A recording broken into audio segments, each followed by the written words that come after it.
A nigstick, a vape, an e-cigarette, or Julio, no matter what you call it, everyone has heard of it and it's more popular than you think. Teenagers every day are using them for fun, for the social aspect, and the fact each teenager knows at least one current vape user. But I bet the reasons why you shouldn't Juul are things that keep getting swept under the rug. These three problems exist, but they're not as effective as they're supposed to be. People have been saying for ages that juuling and vaping is a better alternative than the conventional cigarette, but I'm here to tell you that it's not.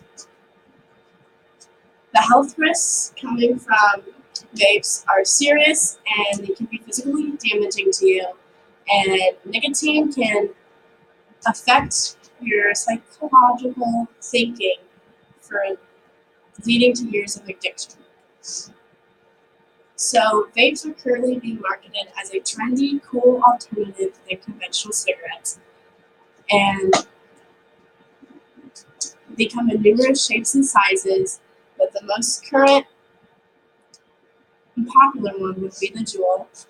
They look exactly like a USB, and they're tiny for that matter, and they're super easy to hide from parents, teachers, and guardians, and especially in the classroom. How they are used is that there is a heating portion that warms up a liquid cartridge, and this liquid cartridge contains nicotine and a flavored juice that is inhaled. And so these devices are not considered a smoking device, and they release a vapor where it gets its name, the vape. So in cigarettes, it contains over 500 chemicals, but that is very similar to the nicotine and in Juuls.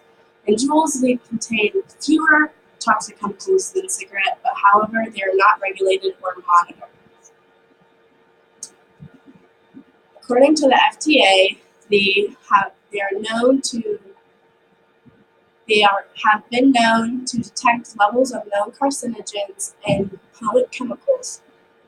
And so,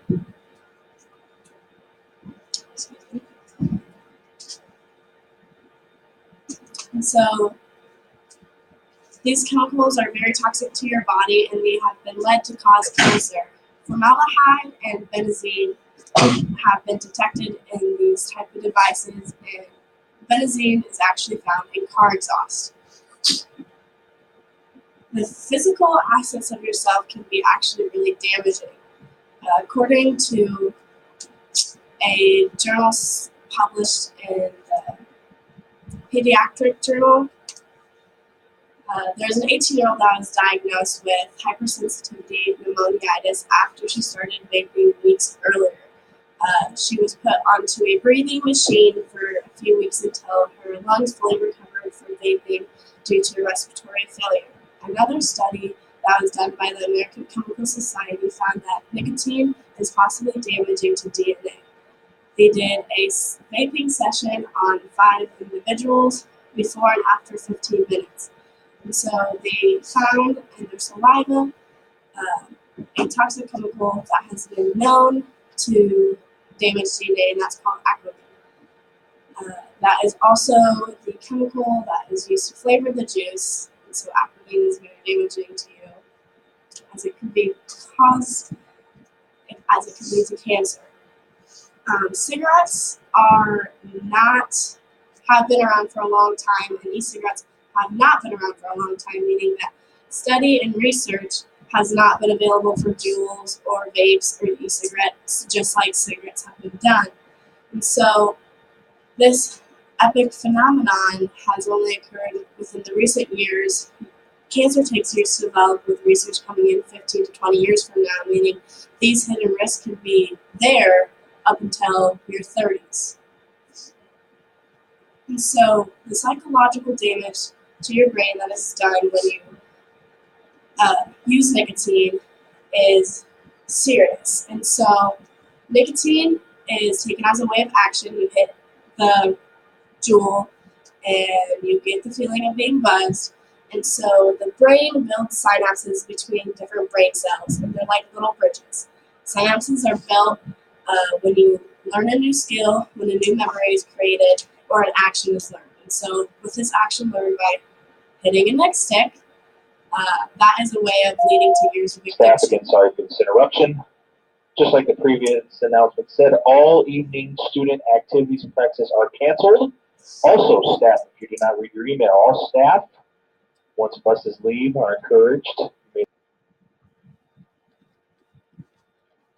And so children have been known to build synapses faster than adults, meaning that children and young adults are easier to get addicted to nicotine.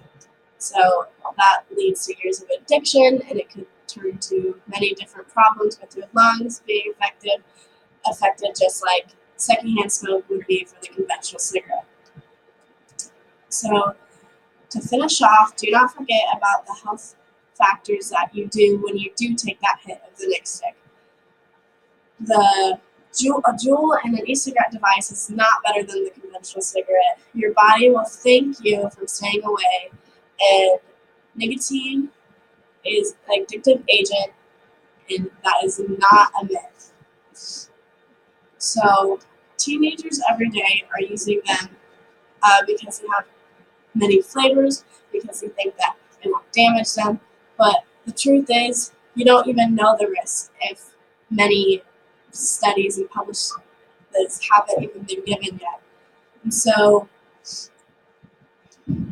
6 out of 10 American teens believe that Juuls cannot damage you if you use it sometimes, but not every day. And by the student's senior year, 25% of your classmates are current e-cigarette users. So please do not let yourself be a part of that 25%. Thank you.